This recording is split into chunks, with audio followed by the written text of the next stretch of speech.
I'm Dr. Eben Alexander, former Harvard neurosurgeon and author of the books Proof of Heaven, The Map of Heaven, and Living in a Mindful Universe. So I'd lived the first 54 years of my life honing a very materialist scientific worldview as a neurosurgeon. Boy, was I in for a shock, and that happened November 10th of 2008, when at 4:30 in the morning I had severe back pain, severe headache, and soon developed grand mal seizures and slipped into coma. And I was hustled off to the Lynchburg General Hospital emergency room, seizing and comatose, and that's where they made the diagnosis that I had a bacterial meningitis that was very severe. In fact, at the beginning, my doctors estimated I had a 10% chance of survival. By the end of a week in coma on a ventilator with no signs of neurologic recovery, they lowered that estimate to 2% chance of survival. But in a family meeting, they said no chance of meaningful recovery and therefore recommended stopping antibiotics and taking me off the ventilator. So in the emergency room, I was not aware of anything. I was gone from this world, and yet my former spouse, close friends, people who I'd worked with were there, present, and what they witnessed was something very extraordinary that I only heard about later, and that is after I'd been kind of writhing and having epileptic seizures without any kind of meaningful output at all. In the midst of all that, after about 2 hours, I cried out, "God help me."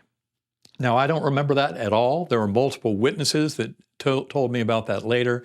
But the interesting thing is I think that is what set in motion this extraordinary set of events that happened later. The key is I was so deep in coma that my Glasgow coma scale during most of this week was 6 or 7, and sometimes as low as 5. Anything below 9 is deep coma.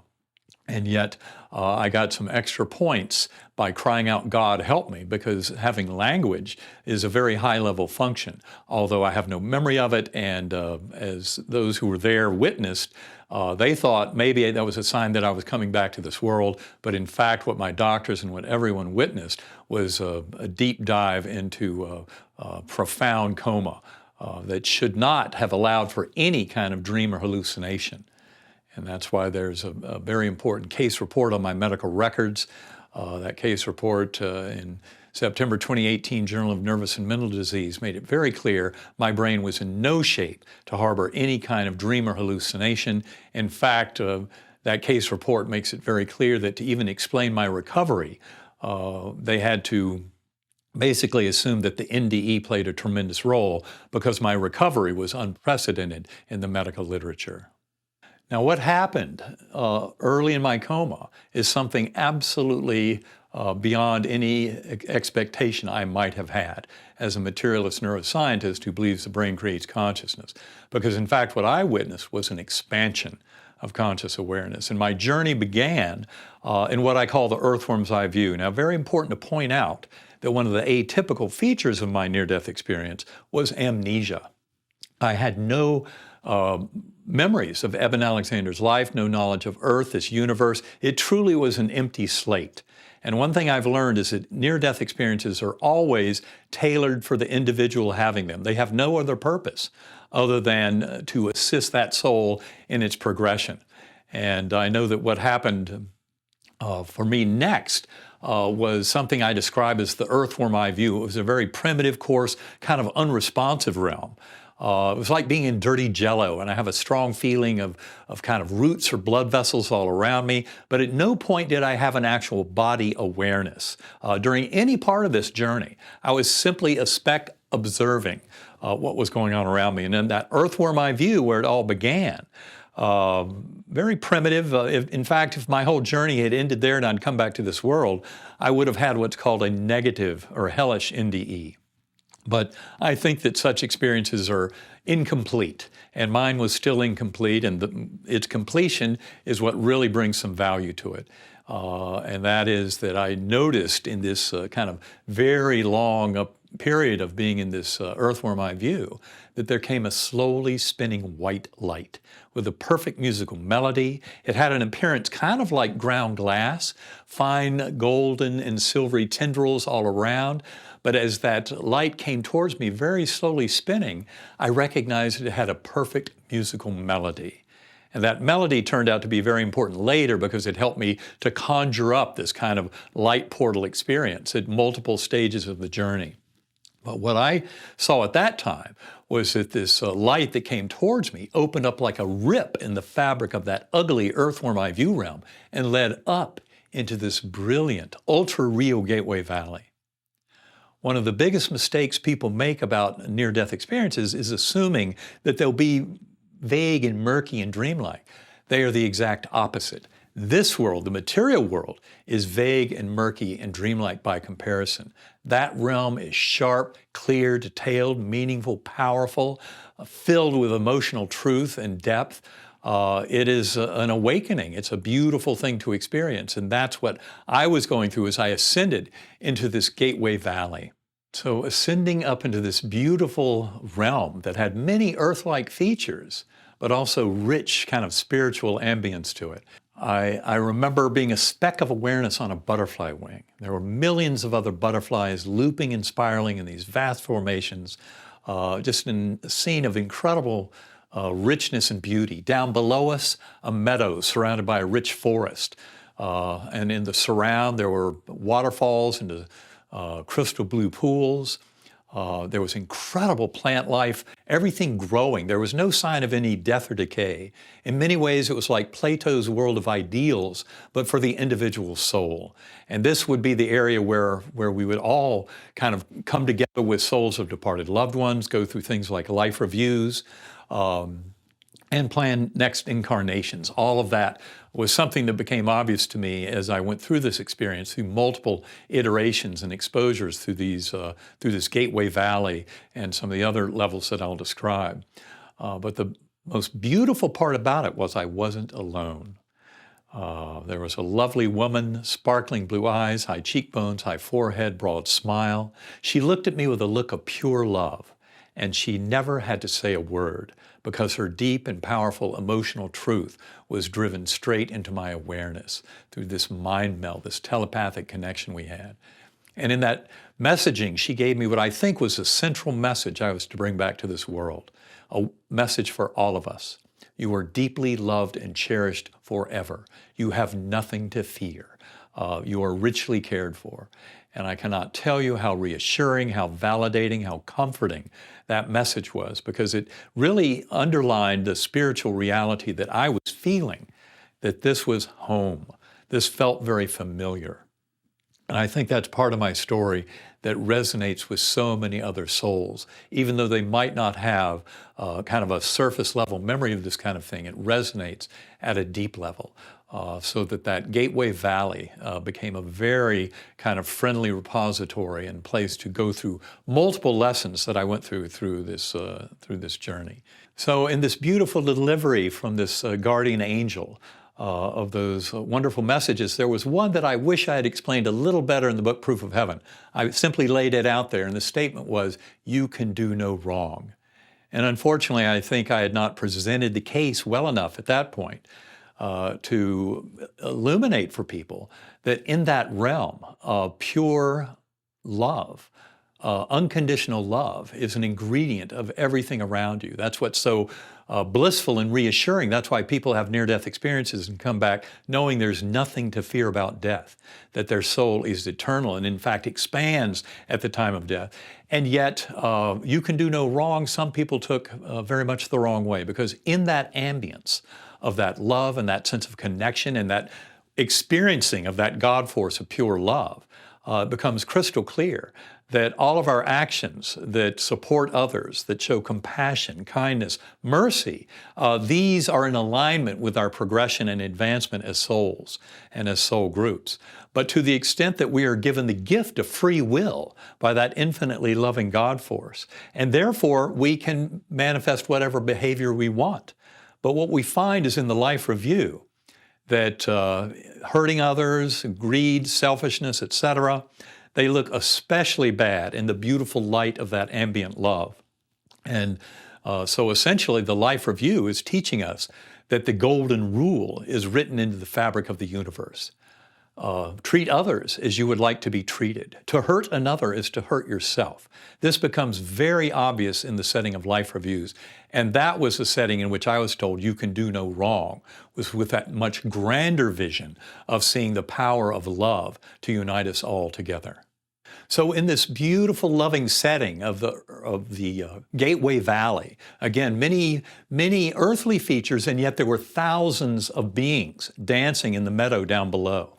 Lots of joy and merriment. I remember seeing children playing, dogs jumping, incredible festivities. And it was all being fueled because up above were these swooping orbs of angelic choirs that were emanating chants, anthems, hymns that would thunder through my awareness. This incredible awe and majesty, that beautiful force of infinite unconditional love at the very source of our conscious awareness. That's what I was witnessing and bathing in that incredible festivity. And it turns out that that was just a starting point. As I said, this is a gateway valley. And what I recognized in all these beautiful kind of souls between lives, what I was witnessing in that gateway valley was being fueled because of these angelic choirs. And that was something that is just a powerful, loving memory to even revisit that. And with this beautiful girl on the butterfly wing beside me, every bit of it, when I tell this story, I mean, chills run up and down my spine. It's an incredible sense of love and connection. And what I realize is that that has everything to do with where I was headed next. The Gateway Valley was simply to introduce me to the pathway into that spiritual realm. And so what I next saw was all of four-dimensional space-time, the world I could sense, the old world, even though I had no memories of actual living there. But it was crystal clear that that played a huge role. I saw all of that collapsing down. All of that higher dimensional spiritual realm, all of that collapsing down. And what I witnessed then was a transformation where I ascended to yet another light portal. And this one was created by the music of those angelic choirs above, and even that realm of the spirit, which is completely outside of space and time. When you think about life reviews, birth, death, everything in between, simultaneously presented. And I was ready now to move beyond that level, to see even greater levels of connection. And that's what I witnessed next. And so as all of that collapsed, what I saw was ascending up into a realm I call the core. The core was a complete resolution of all dualities. You know, in our world, we have masculine and feminine, we have good and evil, we have darkness and light, we have all of these spectrum of different kind of possibilities. And yet in the core realm, all came into oneness. As I saw all of that collapse of four-dimensional space-time and of this kind of deep time or meta-time ruling of the spiritual realm, I emerged into what I call the core. And in the core, it was an infinite inky blackness, but filled to overflowing with this unconditional love of the divine, that feeling of that God force that is so reassuring to all near-death experiences across all cultures, that helps them to realize they are much more than a physical being in a physical body, limited by birth to death, but that each and every one of us is much more than that. And that was something that became crystal clear in this core realm. I was told on entering the core, you're not here to stay. You'll be going back. We'll teach you many things. Not in words, but in pure conceptual flow. Those were the words that I used to record the essence of that message when I came out of this. But in fact, language was not really an active part of my information flow deep in this realm. So in the core, that's where I had several visions that were especially expansive about the nature of human existence. And these were visions that pointed out very clearly the reality of eternity, of soul, and that binding force of love. So in this incredible setting of pure oneness, what I first of all recognized was that the very source of my conscious awareness, of my existence, was right there, concretely sourced in that God force of pure love. And that's a very surprising thing to acknowledge. As human beings, we have lots of flaws and other kind of imperfections. And yet, in this beautiful vision, what I was seeing was the purity that's available to all of us within our own conscious awareness. And in that beautiful setting, there were some fantastic visions that took me years to understand. Some of these I didn't even discuss for 2 or 3 years after my coma. But one particular vision I call the flying fish vision. And this was one that basically saw us as material beings in the material realm kind of dumbed down to the ego mind and the mind of the human living this life. And yet I recognized that that was in many ways kind of a myth, that we're much grander than that. And this bigger vision that I was getting in the core realm pointed that out very clearly. So in this flying fish vision, when we die and leave the physical body, we ascend back up like the flying fish coming out of the water. That's where we reunite with souls of departed loved ones, go through life reviews, plan the challenges for the next incarnation, the different roles we'll play, and then we dive back in. All in a process that also involves some forgetting, because the knowledge and wisdom that we accumulate as souls, much of that is buried in our subconscious and is not necessarily available to us in our kind of normal waking human consciousness. But that's where this kind of spiritual awakening can be so important. And that's what I was coming to see in this experience through that flying fish vision. There was another fantastic vision that I had in that core realm that involved this witnessing of reincarnation, of eternity of soul, of all these beautiful aspects of human existence that make our kind of understanding much more complete. This one I call the Indra's Net vision. And in that particular vision, what I saw was this incredible tapestry and all these interwoven threads in an infinitely dimensional space. And their web and weave of this tapestry that I saw basically was our lives, the souls of sentient beings. It was almost like incarnation and then between lives, incarnation between lives was like breathing. And that's what I was seeing in the flow of this weave of this tapestry. And all of it was leading towards a golden center. And that was very, very important because it showed purpose. So in this vision of near-death experiences contributing to our knowledge of eternity of soul and the primacy of consciousness, what I was allowed to see was the incredible goal that it all led to, a shared meaning and purpose for our existence. So in other words, this is not taking the view of reincarnation, that our souls come back again and again as kind of the blind mechanistic wheel of suffering, for example, of some interpretations of Buddhism, but the one that is much more influenced by concepts of grace and of learning and of teaching and of growth and of transformation. In many ways, I came to see the evolution of all consciousness, as Pierre Teilhard de Chardin wrote about in his book, The Phenomenon of Man in the Mid-20th Century, as being the reason for all of us to exist, contributing to this evolution of consciousness itself. It's almost like the mind of the universe is discovering its own potential as we grow forward through all of this. But this Indra's Net vision clearly showed the role of life reviews, of reincarnation. Because of my amnesia, as I said earlier, the amnesia was an atypical feature of my NDE. And don't worry, most people do not have such a profound amnesia. And yet I think, as I said earlier, that all NDEs are tailored for the individual that is living them, for that person, that soul, to grow through the experience. And for me, as a neurosurgeon fascinated by consciousness, that demonstration of the amnesia was especially important because all of my memories ended up coming back. The amnesia was present throughout the entire 7-day near-death experience. The amnesia was still there even when I woke up from coma at the end of the journey, because I didn't even recognize loved ones at the bedside. My mother, my sisters, my sons, my former spouse. I had no idea who these beings were. All I knew was where I had been in this extraordinary journey that seemed to go for months or years, but had to happen within 7 Earth days of my coma experience. And that was the tremendous gift, was this much broader understanding that had to involve the amnesia.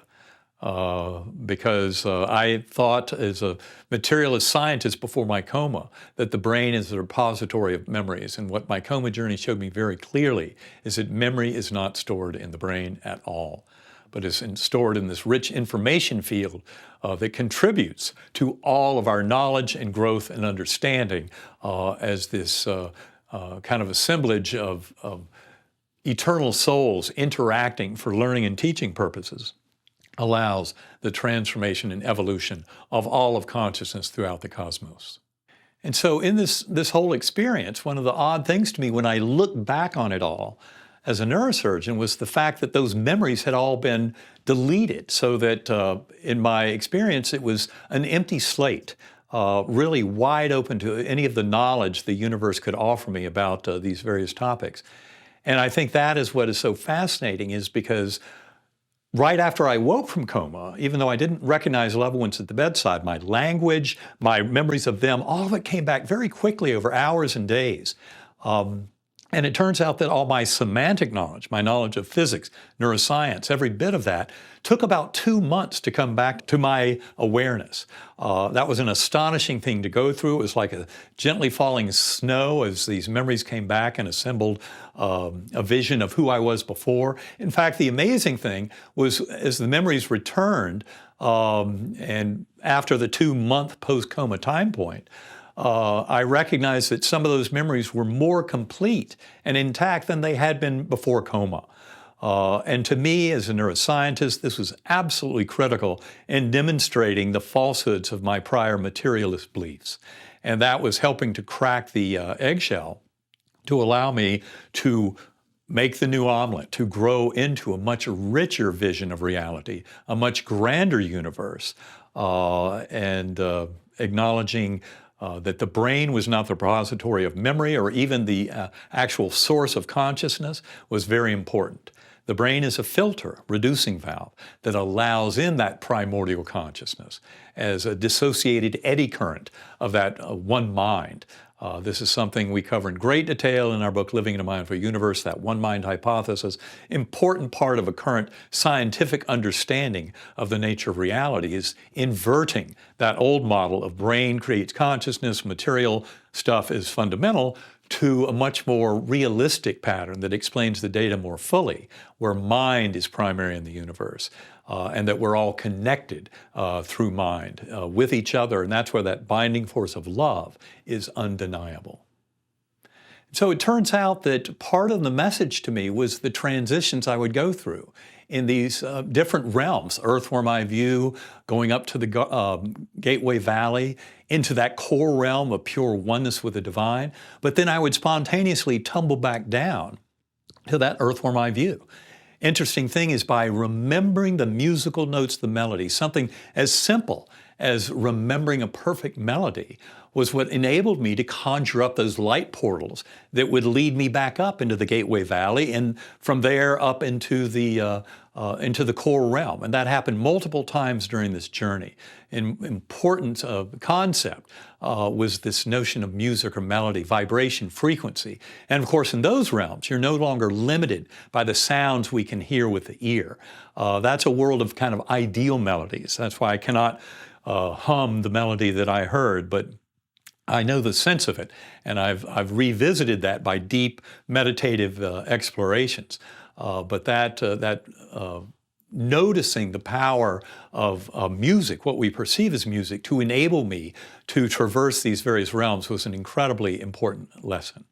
So people have often asked me about that melody, whether I can hum it or play it on a kazoo, but it's a much more idealized form of music. And I think in many ways, especially the way it was kind of bundled with the extraordinary message in the core of the oneness of that God force, and how the God force is right there as a very source of our conscious awareness. So we're never separate from it, even though in our modern culture, we can kind of convince ourselves that we're a long way from a loving, personal God.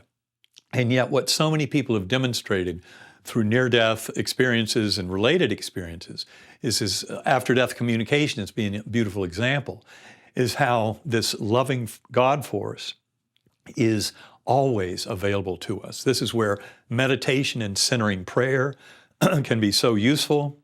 It's one of the reasons why for the last 11 or 12 years, my focus has been on meditation, using binaural beat brainwave entrainment to get into deep states of conscious awareness, to revisit my experience. I use a tool called Sacred Acoustics to enable me to do that.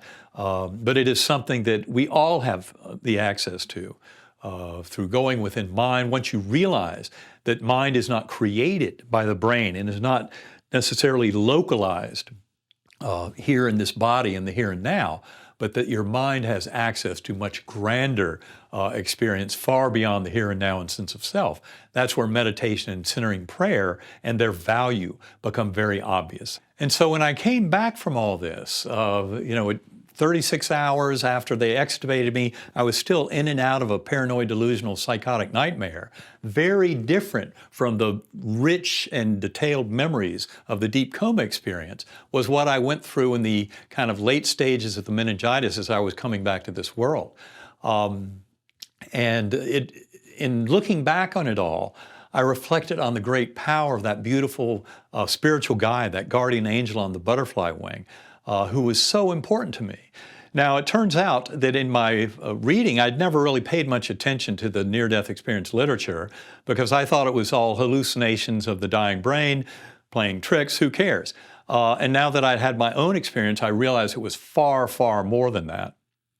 And that is the setting where I became quite disturbed by a lot that I read. I'd never read the literature. Now, after I wrote everything down, because my older son, majoring in neuroscience, advised me, write it all down before you read anyone else's near-death experience. That's the best advice I've ever gotten. I wrote down about 20,000 words over 6 weeks, and only then did I dive deep into that literature on NDEs, and I was confused because what they said was the guardian angel, that spiritual guide, is someone very important to you in your life. And I'd had this tremendous mind meld with her multiple times in passing through that Gateway Valley. And yet I knew her so well that I knew I had never met her in my 54 years of life before my coma. And that was a deep mystery. In fact, for me, it was almost a game changer, because if I had scripted this, first and foremost, my adoptive father would have been there. He passed over 4 years before my coma, and yet he was nowhere to be found in the experience. And it turns out that is a very crucial part of all of this, because as I was going through a few weeks of reading and trying to come to an understanding, beginning to think the whole thing did not make any sense whatsoever, especially that prominent feature of that guardian angel. And that's why it's so important what happened. This is reported in the book Proof of Heaven at the very end in the last chapter. So a little bit of a spoiler alert for those who haven't read the book. But what I discovered was, turns out I was adopted. Of course, that was knowledge to me from my earliest age. That adoption abandonment wound plays a huge part in my story overall. For those who've read Proof of Heaven, they'll realize how it all comes together. But in that kind of situation, this beautiful guardian angel with this message of love that I connected me so much with the universe, I didn't know who she was. And it was through reuniting with my birth family, which only happened 1 year before my coma, that I met them, got to know them. That's all fully reported in the book. But the reality is that 4 months after my coma, my birth sister, Kathy, promised to send me a picture of Betsy, the birth sister who had passed from this world in 1998, 2 years before I even found out about her existence.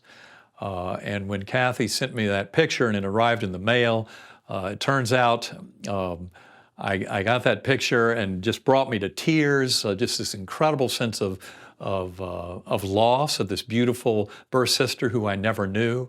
And that's why when I was next day was reading a book by Elizabeth Kubler-Ross, Life After Death, page 28, I'll never forget it. This young girl who had a profound near-death experience was welcomed to heaven by her brother. But when she came back to this world, was explaining it all to her father and said, "I don't understand, I don't have a brother." And he told her, "Well, you did, but he died 3 months before you were born, so we never told you about his existence." And that's when I looked up at that picture on the dresser that had just arrived the day before that had sent me into such an emotional tailspin. And I looked at it and it was like Betsy's looking at me. "Do you finally get it?" Yes, Betsy, I finally get it. To connect the dots and recognize my beautiful birth sister as the guardian angel on the butterfly wing was an incredibly revealing moment in my life. And from that point forward, it became a mission of explaining the reality of it all and coming to a deeper understanding of the unification of science and spirituality through this deep understanding of a connection with a birth sister that I'd never known in this life. One of the most amazing things is I've told that story hundreds of times in front of groups, at conferences, etc., that beautiful story of my guardian angel. And of course, I often get very emotional, misty-eyed, feel tingles up and down my spine when I share that story. And it became very clear to me when people would, in the audience, would take pictures of me up there on stage, and there'd be a slide showing this beautiful guardian angel, the actual picture I saw of my birth sister. And in the picture that people would take, there'd be this brilliant purple orb or white orb of light near me in the photograph. And what that told me was part of the reason I feel this deep and profound emotion whenever I recount that story is not just because the memories are emotional, but it's because Betsy is with me in that moment. And she often shows up and as this beautiful presence of love that others can see too. And especially when I present to a bunch of near-death experiencers at some of these conferences where there'll be hundreds of other spiritual experiencers like this, it becomes very clear that Betsy is a unifying force of love and something that I can share beautifully with others about the nature of this experience. So I'm often asked, how in the world has all of this experience changed me? And certainly that week in coma and the profound experiences I had there that completely violate our modern materialist neuroscience principles, but illuminate a much grander reality about the existence of soul. That's really where I've taken my lead. And this is something I've worked with other scientists around the world. There are groups of scientists that are connected through recognizing the bleak and paltry fiction of materialist science, which is our conventional scientific view that only the physical world exists, and that somehow the brain must muster consciousness out of purely physical matter. And many scientists and philosophers have struggled with that discussion for a long time, but it's because they're looking at it the wrong way. And that is assuming that the material world would end up producing conscious phenomenal awareness, as opposed to recognizing that the thing we actually experience and know exists is the conscious phenomenal awareness. And where this leads us is to a complete flip or inversion of our worldview, away from materialism, from brain creates consciousness, from existence is birth to death and nothing more, to a view where the brain serves as a filter, a reducing valve, as it's been called for more than 100 years now by some people, that allows for an eddy current of that primordial mind, of that shared consciousness, that one bound together through the forces of love, that is so revealed in life reviews. That consciousness is what is revealed, this much grander sense of self and soul. And that's where I think when you take quantum physics, and its very profound demonstration of the fundamental nature of mind in the universe. This is especially apparent with the Nobel Prize in 2022 being given for entanglement, because entanglement maps perfectly what we see as this kind of mental realm of information assimilation and integration. And once you start realizing that and realizing that top-down causal principles make far more sense than bottom-up. Bottom-up is kind of the notion in conventional science that by understanding electrons, protons, quarks, photons, all the laws of physics, chemistry, biology that explain the world, well, that materialism does not leave any room for free will at all. If it's all chemical reactions, electron fluxes in the brain, giving us an illusion of consciousness, an illusion of free will, of agency, that does not fit the data. Much more open is the possibility of free will, of quantum indeterminacy, which is a deep principle of quantum physics, and eradication of those notions of four-dimensional space-time as the ultimate theater of operations, but recognizing through entanglement, we're seeing the interconnections of that mental realm. And that is what allows all of us to create a much richer vision of who we are, how we have influence on the emerging reality, and that this is all about eternal souls and the growth and transformation of that primordial mind, of that God mind, in learning more about itself and allowing for shared meaning and purpose throughout the cosmos. And this is where my worldview has shifted dramatically. It involves a synthesis of science and spirituality. All the evidence leads in one direction. So we will never go back to that bleak and paltry fiction of materialism. But by acknowledging the deep message of these kinds of experiences, we will grow into the souls and into the kind of higher purpose that we came to this world to generate. And that is, to me, one of the most beautiful gifts, is it brings these kind of experiences into a level where each and every one of us as sentient beings can take the power of this shift in worldview and use it for our own coming into wholeness, healing, and health. And so as this whole journey evolved, and I've been through multiple passages through these various levels I've discussed, it turns out, just as I'd always been told in the core, you're not here to stay, you'll be going back. There came a time when I tried to conjure up, using memory of the musical melody, that light portal up into the Gateway Valley, it no longer worked. To say I would be sad at that moment is an understatement, but I also knew by then I could trust that I would be taken care of by those God forces of the universe. And that's when I witnessed thousands of beings going off around me into the distance, heads bowed, some holding candles, and this murmuring energy coming from them. And what I call that in my writings a few weeks later was the power of prayer, because I sensed that prayer of these beings was somehow guiding me back to this world. And the very last thing I saw in the NDE experience itself, 6 faces that would bubble up out of the muck, say a few words, and disappear. I can remember those 6 faces as clearly today as if all of this happened this morning. And the interesting thing is they would say these words that I couldn't understand because of my amnesia and then disappear into the muck. But they were very important. They served as what are called veridical time anchors. Because, all the details of this are presented in the books Proof of Heaven and Living in a Mindful Universe. But those appearances of those people and who they were showed me that the vast majority of the spiritual journey had to happen between days 1 and 4 or 1 and 5 of my 7-day coma. That's very important from a scientific setting in terms of when all this occurred in the coma itself. So it's an important set of concepts. But it was the last face that I saw of those 6 that was the most important. Because of my amnesia throughout this entire journey, I thought this can continue, it can cease, doesn't matter. But now, everything did matter, because that last face I saw was a 10-year-old boy. I didn't recognize him. Turns out it was my son, Bond. They'd spent the whole week protecting Bond from the worst news. But on that Sunday morning, day 7 of coma, when the doctor said I'd gone from 10% to 2% chance of survival with no chance of recovery, Bond overheard some of that and knew all of a sudden it was much worse than he'd been told. He came running down the hallway, opened my eyelids, which were taped shut. So I was lying there on the ventilator, and one eye looking over there, one eye over there, neither pupil working. Anybody in medicine knows that's a horrible picture. But he was pleading with me, "Daddy, you're going to be okay. Daddy, you're going to be okay." Now, I didn't understand the words, but there was something about that connection between us, and I'm certain I did not see him with my eyes or hear him with my ears. It was a much richer spiritual connection from deep deep into these spiritual layers on my way towards dying. And now he was there to really bring me back.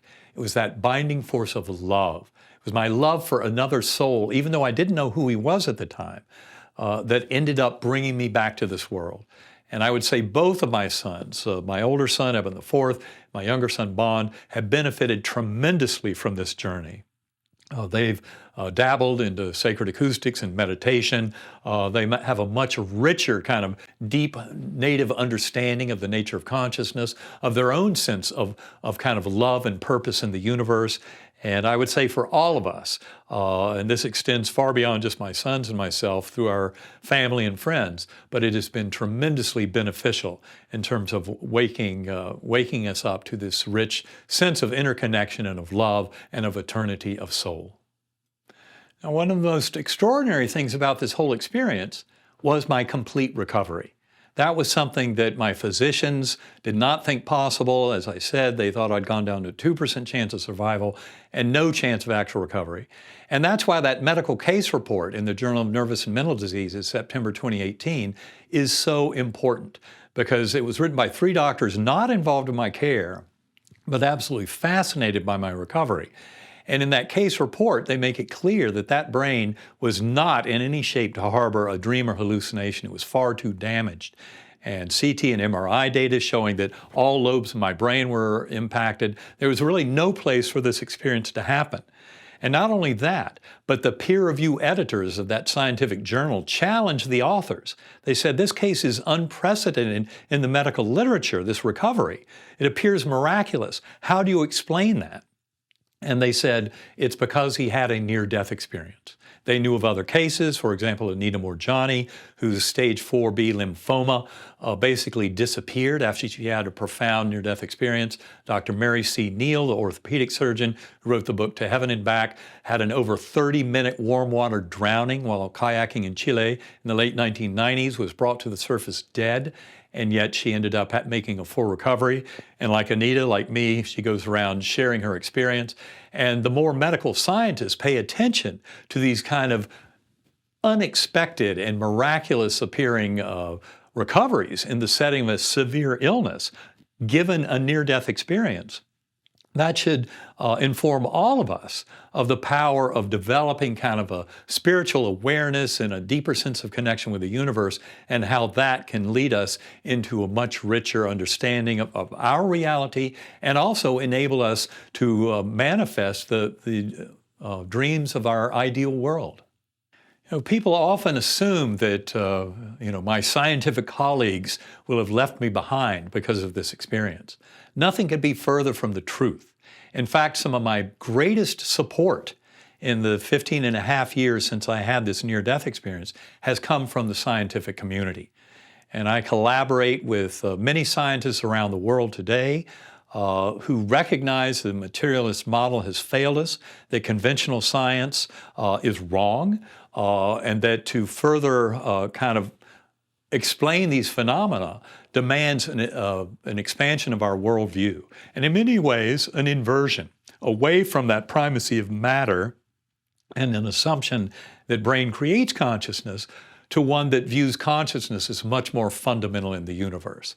And this is where I would say the science is especially critical in showing this unification with spirituality and this kind of one mind and the sense of the binding force of love. And this is where we can reflect back and see how religions have had more than 5,000 years to try and teach the golden rule that how we treat others is what comes back to us, is reflected back by the universe.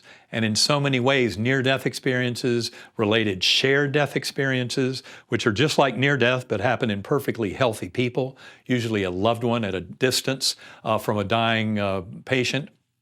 But by acknowledging these grander effects, the prevalence of after-death communications that in many ways inform people of the reality of the spiritual realm, in spite of our cultural tendencies to steer people towards atheism, towards non-spiritual materialistic interpretations of the data, that it makes much more sense to look at this from that viewpoint of that God mind, that top-down causality that I've been discussing. This is all about recognizing that we have will to influence the emerging reality of this universe. That it's not some predetermined system, which is what materialist science would teach you, that we have no free will, that it's chemical reactions, electron fluxes in the brain, giving you an illusion of free will and of agency.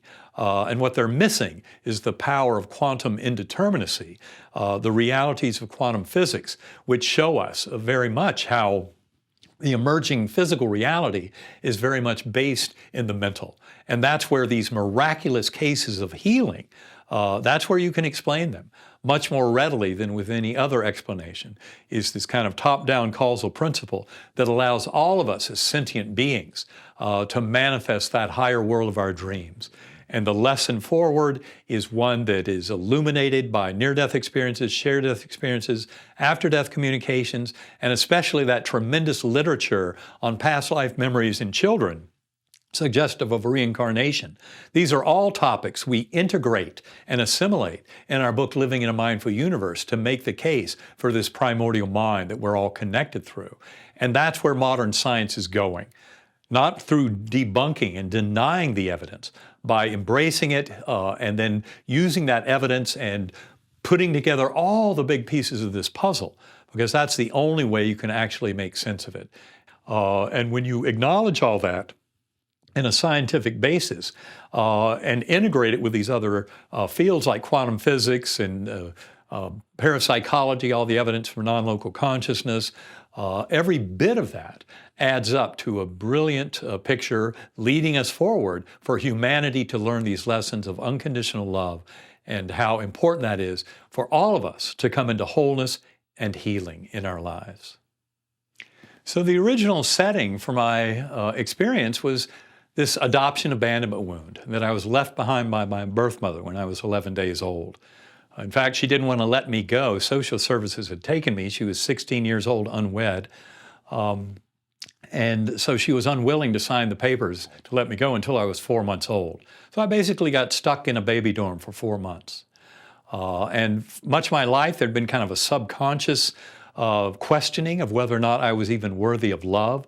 I think like so many of us, that adoption abandonment wound is something many of us have because we were basically separated from source by coming into this world, into this material world, especially in the 20th and early 21st century with the nature of our culture, kind of denying some of that spiritual knowledge. And so for me, this was a tremendous gift of awakening to start to sense that love in a very profound fashion and receive a very affirmative answer to whether or not I was worthy of love. I've been through much of my life, not just that adoption abandonment wound, but the issues with alcohol that I discussed in the book. I never had any trouble with alcohol at work, but in 1991, early in my career, I recognized that it was better for me to let that go, that I had trouble with it. And through help with family and others, I was able to stop drinking. And in many ways, I look back on the adoption, the alcoholism, etc., as gifts. The hardships and challenges in life, in so many ways, are gifts. It's how we respond to them. Our free will choices to those hurdles and challenges in life is what allows for soul growth. And the soul growth doesn't occur in that realm, in the spiritual realm, even though we can have course adjustments through that life review that have to do with planning next incarnations so they will optimally present various challenges and hurdles to us for further growth and transformation. It turns out that all of this can be put to practical use through any of us today. You don't have to have a near-death experience to come to understand everything I know and more about the primacy of mind and our connectedness through that binding force of love. This is where meditation, centering prayer, going within. I had read about 150 books on quantum physics, on spiritual traditions, East and West, etc., in the first year and a half after coma. But I finally realized if I truly wanted to get deeper in an understanding of my NDE experience, I had to come up with a regular practice of going within, of meditation. When you realize, or centering prayer, which for me they're the same thing, and once you realize that the brain is not the creator of consciousness, and you start to entertain grander visions of who you might be, especially using this kind of language of eternal soul and interconnectedness of souls, that's where I think we start to really benefit from this. And this is where meditation, centering prayer, can be so important to each and every one of us. Anyone who needs a tool, I recommend sacredacoustics.com.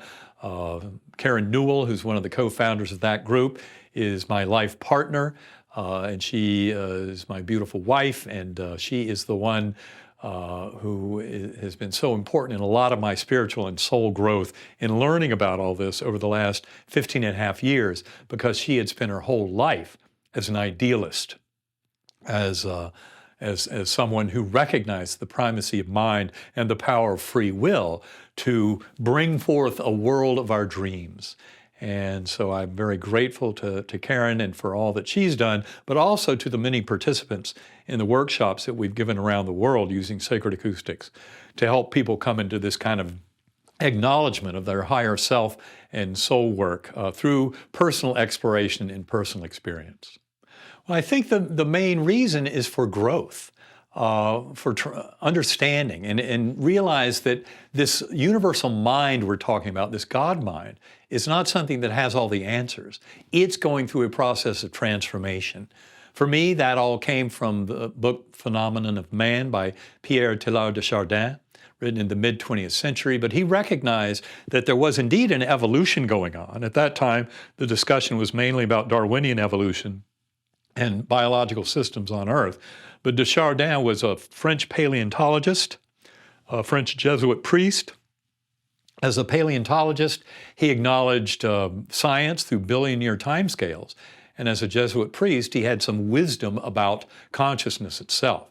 And what he came to recognize is that all of consciousness throughout the universe is in a process of evolution. And I would say in many ways, when asked, what is the purpose of all this?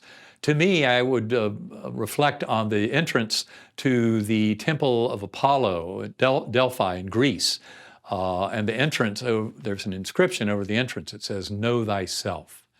And once you realize, as this scientific revolution showing primacy of consciousness and the kind of unity of that God mind and the kind of importance of our sentience and our ability as sentient beings to manifest, to explore this world of which we're a part, really comes to fruition as we come into this grander scheme of the large universe that involves primacy of mind and influence of mind over all that unfolds. And this is where we gain agency in our world and can also bring love, the power of love, the binding force of love, and its ability to heal and lead us to wholeness. That's what we can all bring to this world. So any of us, by making the choice to consciously explore, come to a deeper understanding of our relationship with the universe at large, come to acknowledge this tremendous revolution going on in the scientific community, which has great value because the scientific method is one of our ultimate truth-telling devices. It's our way of coming to some agreement about the nature of reality. And it turns out once you realize that materialist science and its focus on the brain creating consciousness, birth to death, etc., is erroneous, that we have a much bigger theater of experience to explain, that's where we start to embrace these much grander scientific views that involve not only an understanding of quantum physics, but also of neuroscience, philosophy of mind, parapsychology, all the evidence for non-local consciousness, remote viewing, telepathy, things like that. All those memories of past lives in children that at the University of Virginia, more than 2,500 cases of past life memories they've studied over the last 60 or so years, and of those 2,500 cases, something like 1,700 are solved. That is, they found the person who lived before. And this done in a very rigorous scientific setting proves to us we have a much bigger theater to explain than just birth to death and these little physical incarnations, but we come to a much greater understanding of our existence through this broader kind of interpretation of the data and with theoretical models that are much more, much broader and more expansive and imaginary, using imagination and the power of our native abilities to come to a deeper understanding of these experiences, that what can be shown in kind of a purely reductive materialist setting. So this entire experience has had a dramatic effect on how I see myself in the world. For one thing, I came back realizing that the problem is not so much that we don't love our enemy or our neighbor enough, it's that we don't even love ourselves enough as the divine, sacred, interconnected beings that we are, manifesting this God force. And so I take a completely different view when I see some of the jagged edges of existence. For example, previously, those who I might have seen as my nemesis, my enemy, someone who was preventing me from getting something in life that I really wanted, after my coma experience, especially with this deeper understanding, has come to an acknowledgement that often that difficult person is a near and dear soul mate. And it's that we really don't embrace that nature enough. And to me, it's been an incredible gift because it's opened me up to the beautiful power and wisdom of all of our souls contributing to this knowledge. And this is where I've come to see healthy, true, open-minded skepticism as a tremendous gift. Now, that's not to say that there aren't pseudo-skeptics out there. In fact, a lot of them who profoundly deny this evidence of NDEs and things like that from a scientific perspective. They're not really skeptics. They've made up their mind. They don't care about empirical data, rational argument. They just know this is all woo-woo nonsense. And so they're unwilling to make the leap. But what I find is there's a tremendous value in questioning all this, but also paying attention to all of it and not rejecting and denying some of the evidence, but in fact taking it all in. And the more we do with that, the more we start to realize that it's all contributing to this much grander view of reality that truly fleshes out this notion of the binding force of love and how it can lead each and every one of us into a notion of love, connection, wholeness, and healing that I think is very much along the lines of soul evolution and soul growth, which is, from my perspective, why this whole world exists, is for us to come into a deeper understanding of our relationship with the universe at large, with shared meaning and purpose, and to contribute to the expansion of that understanding in ourselves and also in our culture at large. And this is what will ultimately lead to healing, wholeness, and harmony in our world. Well, I think most of us have a sense of what love involves, especially a love of a parent and child, love of romantic partners, love of siblings and of close friends. But it turns out that a lot of that love, at least in our modern culture, in many ways is conditional. You do this and I'll love you. And that's one of the things that's so obvious in this the spiritual world, involving life reviews and these incredible scenes of our connections with other people, especially in the ambience of that beautiful love of that environment, is it opens us up to this much richer interpretation. We come to see the power of an unconditional love, where it's just, I often liken it to the love of the Creator for the creation. And in that kind of language, I'd like to point out that I came to see that God force as the very core of our conscious awareness. So in so many ways, it is up to us as sentient beings to make our choices in life for how we live our lives, how we treat each other, how we view ourselves.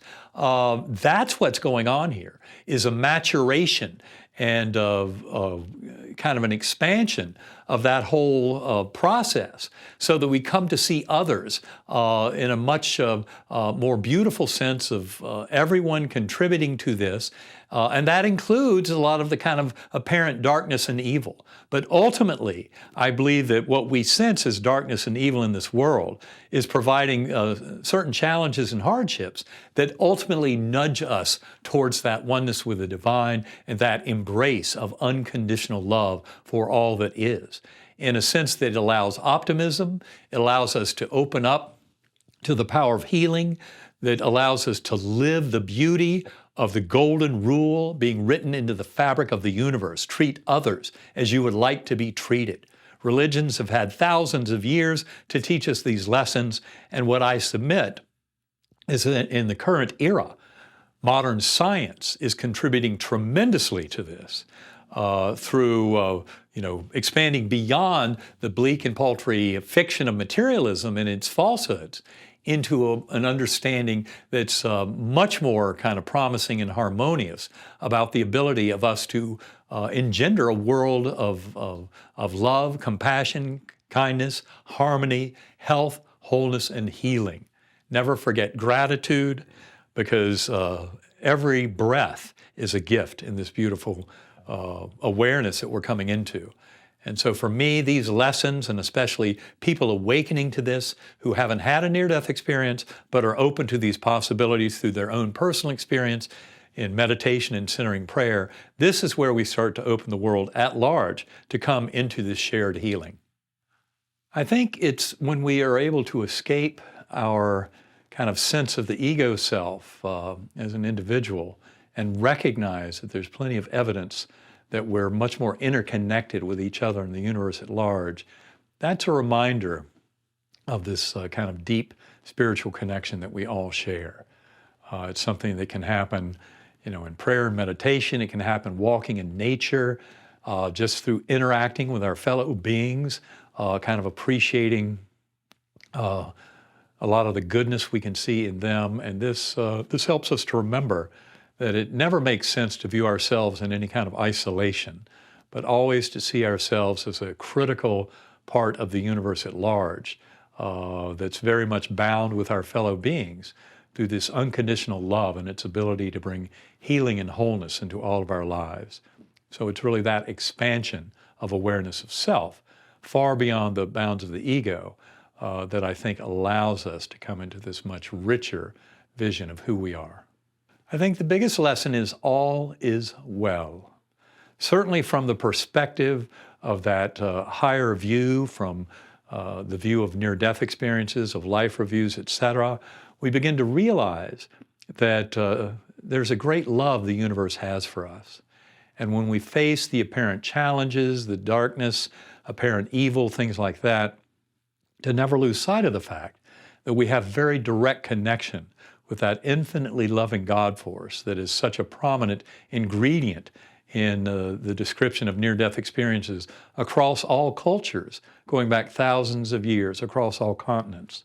Remember that more than 90% of people who have near-death experiences, according to Bruce Grayson, who studied them extensively, more than 90% come back knowing that there is a force of love and connection and promise and benevolence at the core of the universe that we are a part of.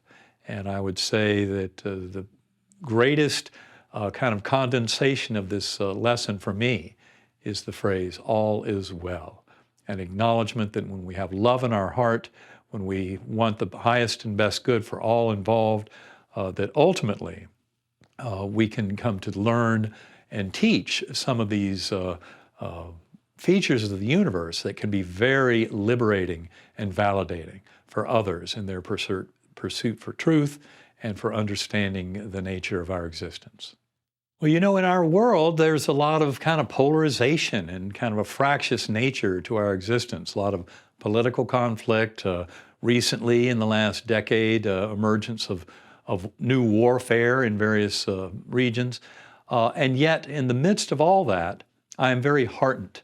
I am heartened by the fact that a tremendous number of scientific investigators around the world are taking these kind of concepts of primordial mind, of this infinitely loving God force at the core of our very conscious awareness, that those are serious considerations that seem to match the data.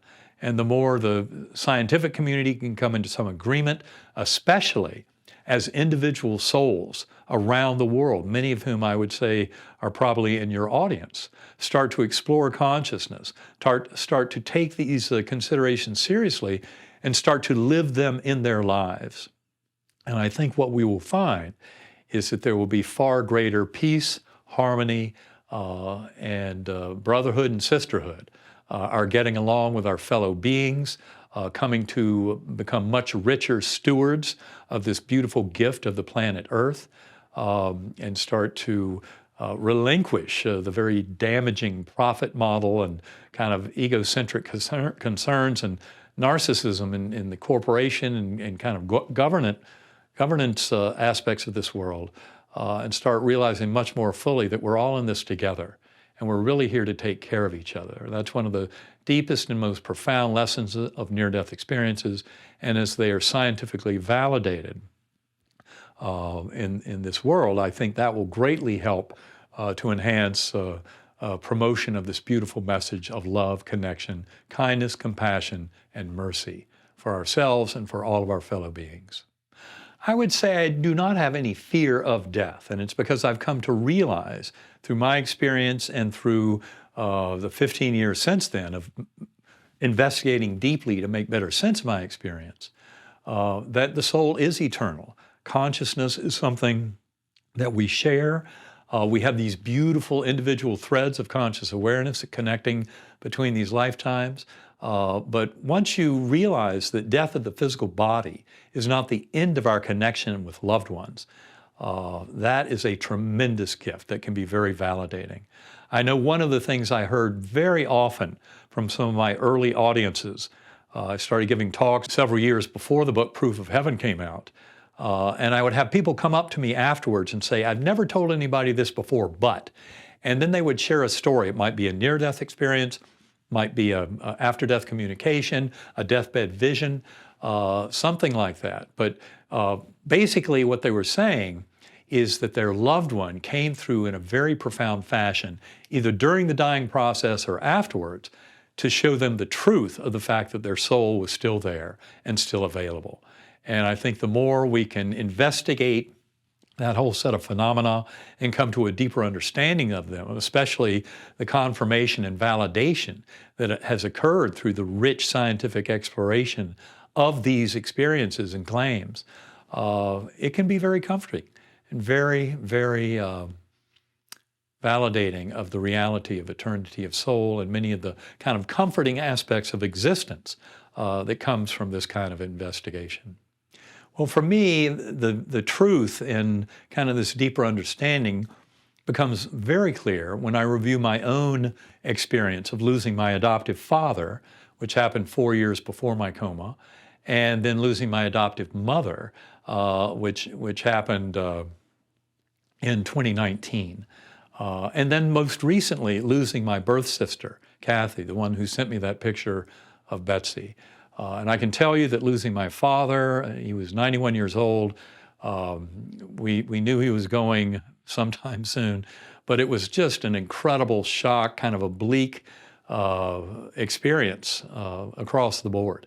Compare that to a dramatic kind of awakening to the beauty of ongoing connection that I shared with my adoptive mother, who passed in April of 2019, and also with my birth sister, Kathy, who passed in June of 2024. And I can say in those latter two cases, I was honored and privileged to spend the last night of each of those souls on this earth sleeping in the room with them. And the dreams I had, the incredible vision of seeing all these people that seemed to be related to them, but many who I didn't even know. It was like a party. I mean, an incredible joy and festivity. Important to point out that you are where you are, and I don't expect anyone to simply accept all this and find this beautiful grace and love in the moment of a loved one's passing. And I think what you will find is the more you explore these possibilities, the more you realize the deep truth of this. One example, a concrete example, is a phenomenon called the shared death experience. And I encountered multiple examples of this early on. I didn't know what to call them at first. Turns out that shared death is just like near-death experiences, are very similar, but they happen to perfectly healthy people, usually a loved one at some distance from the bedside, maybe 1,000 miles away, doesn't matter. But the soul of the departing will come through and grab the soul of the bystander, take them even to witnessing a full-blown life review, then come back to this world. I've heard many such examples, and in fact, if you're interested, look at the work of William Peters. Shared death experiences were first described by Raymond Moody in his book, Glimpses of Eternity. I think it was in 2011. And he did great work to point out these similar experiences, which kind of defy the ability of materialist scientists to say, well, it was oxygen tension in the dying brain or carbon dioxide or something else to cause these anomalies. But when they happen in perfectly healthy people, we pay more attention. That's exactly what a shared death experience is. And if you look for William Peters and the Shared Crossing Project and his book is called At Heaven's Door, you will find tremendous evidence for the reality of these experiences far beyond the world of simple near-death experiences.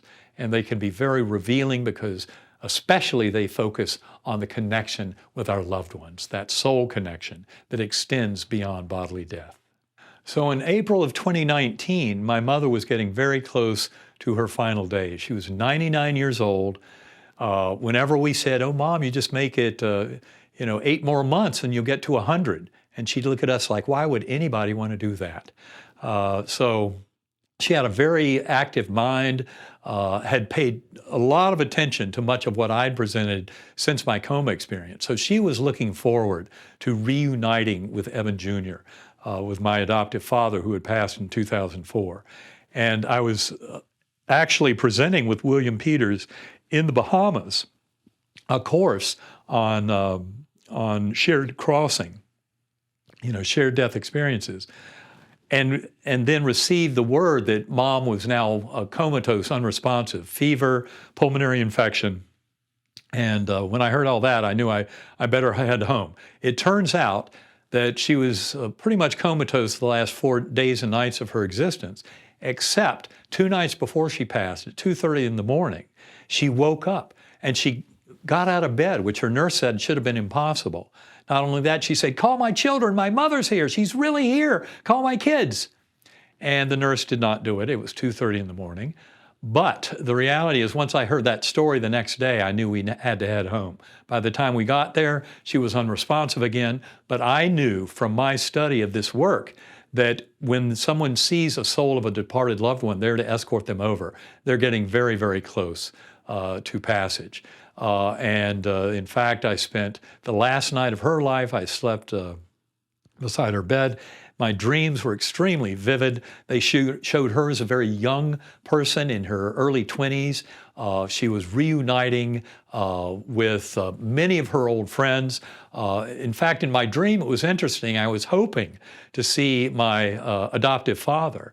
And yet what I really saw was a big party getting ready for her reunion with my adoptive father. And that was apparent through many of the guests who were there, some of whom I didn't know, a few of whom I did know that helped me to paint the picture for what was really going on. But it was an especially liberating and gratifying event that reassured me of the knowledge that her soul was ongoing, connected with mine, reuniting with the soul of my adoptive father, and that in fact all was truly well. And so it's just fascinating that in that last few days of her life, when I was giving this course in the Bahamas on shared crossings, she woke up in the midst of that kind of unresponsive state that was mainly there for the 4 days and nights of her last 4 days and nights on Earth. She woke up having this beautiful vision that her mother was appearing to her. And I can tell you from having heard that hundreds of times, what happens is that the mother appears as her younger kind of perfect self, usually early 20s.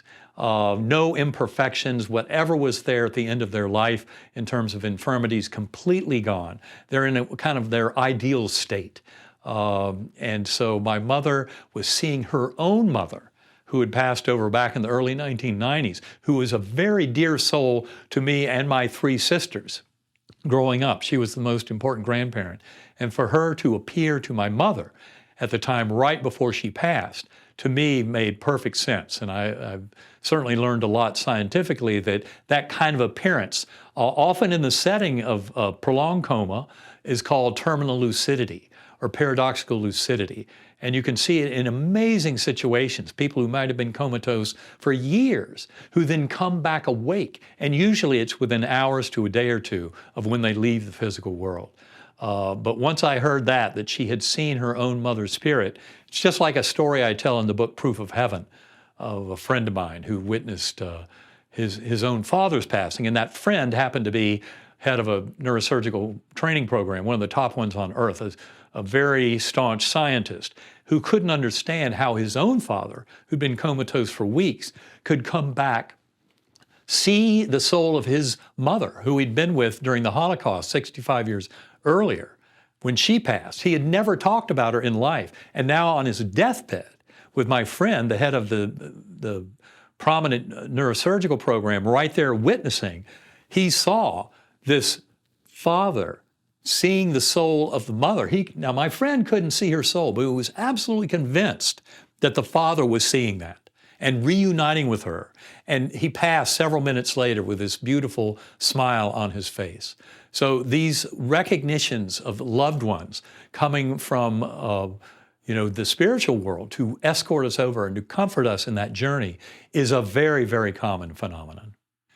Well, this is, for me, very recent, and it has to do with profound sense of connection with that spiritual realm.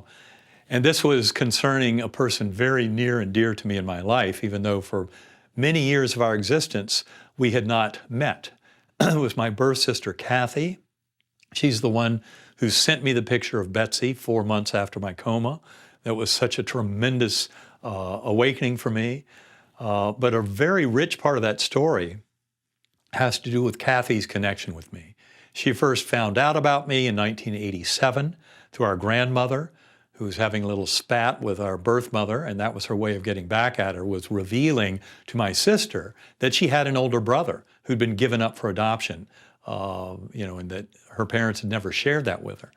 And there was a tremendous amount of back and forth about all of that over the years, but the bottom line is Kathy, in spite of the fact that my birth mother would not admit to my existence, she thought at that time I had died in Vietnam, and she told Kathy never to bring it up again. But the reality is Kathy knew about me, and she took it on herself to send information to the children's home because our relatives were having subarachnoid hemorrhages from aneurysms, which was killing them off. My maternal grandfather had such a hemorrhage in 1965 that killed him. And then my mother's two sisters both had hemorrhages, one in 1978, one in 2004. So very dramatic situation to have that as part of our family heritage. Interestingly enough, I didn't find out about any of that until the year 2000, which was 15 years after I made my own decisions to go into vascular neurosurgery back in the mid-1980s.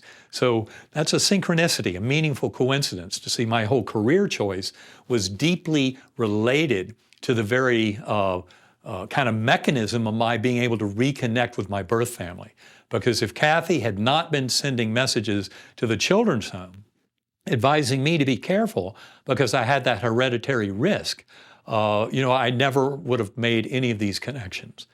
And I was with Kathy for the 4 nights and days before she left this physical world back in June of 2024. And it was a beautiful gift to be at her bedside that last night on earth with these incredibly vivid and lively dreams of her early life and many of the people, some I knew, many I didn't, that were involved in these great, it was like seeing a party, a reunion going on. And to me, that was a tremendous gift, kind of Kathy's acknowledgement of our ongoing soul connection.